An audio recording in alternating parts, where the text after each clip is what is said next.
Aujourd'hui, vous allez découvrir l'histoire bouleversante d'un couple qui a pactisé avec une sirène pour avoir un enfant et a payé le prix fort. Avant d'aller plus loin, abonnez-vous à la chaîne et likez cette vidéo pour soutenir ce travail qui donne une voix à l'invisible. Ce récit pourrait bien éveiller des consciences. Écoutez avec votre cœur. Lagos, 2010. Quartier d'Ashguin. Le soleil tape, les enfants crient dans la rue. L'air est lourd de rumeurs et de moqueries. Voix off posée, grave, émotive. Il était une fois, dans les rues bouillonnantes d'Ashguin, un quartier pauvre mais vivant de Lagos, une jeune femme nommée Ngozi Chinière. Elle avait 29 ans. Grande, élancée, avec des yeux profonds comme la nuit. Merci Dieu pour cette nouvelle journée. Éloignez de moi tous moqueries de femmes stériles. Aujourd'hui, merci protège mon mari.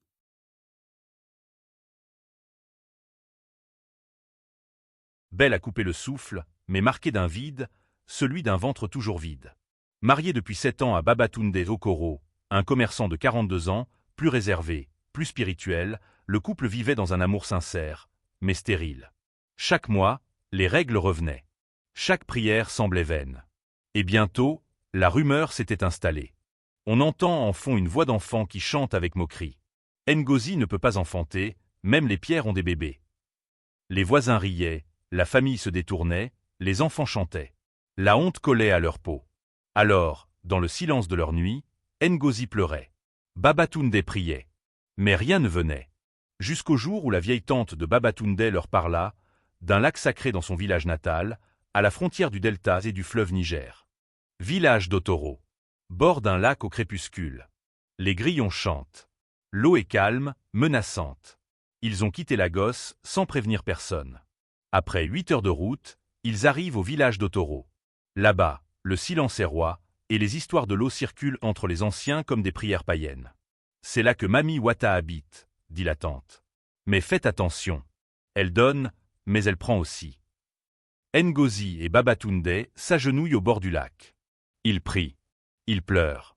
Ils parlent à l'eau comme à une déesse. Puis, sans avertissement, l'eau bouge. Une forme apparaît. Une femme, non une créature. Belle, envoûtante. Sa peau brille comme l'ivoire mouillé. Ses yeux n'ont pas d'émotion.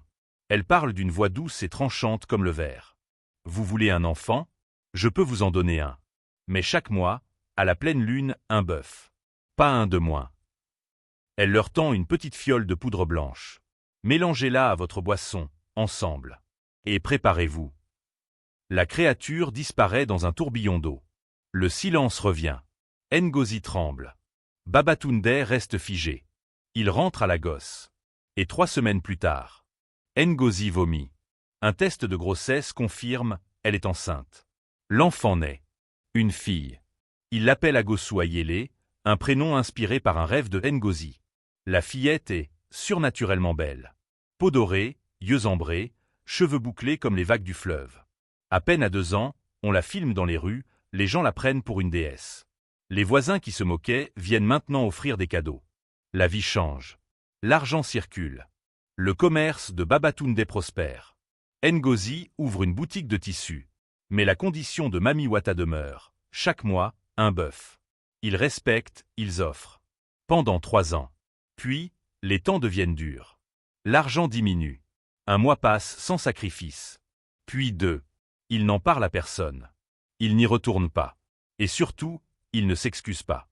Et alors, dans une même nuit, les deux font le même cauchemar. Voix de tonnerre, rauque et féminine.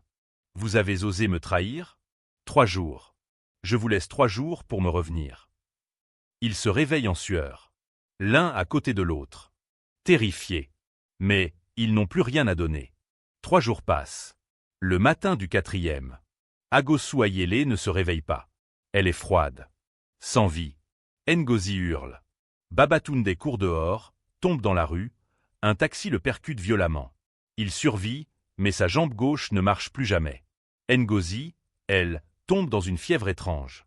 Les médecins ne comprennent pas. Son corps refuse de se lever. Elle maigrit. Elle délire. Chaque nuit, la sirène revient. Elle rit. Elle pleure. Elle danse. La maison devient un tombeau vivant. Les voisins les évitent. Certains parlent de malédiction. D'autres de folie. Mais un jour, un ancien ami de jeunesse, nommé Shindu, passe par là. Il est maintenant pasteur à Abuja. Il voit l'état de la maison. Il entre. Et là, il comprend tout.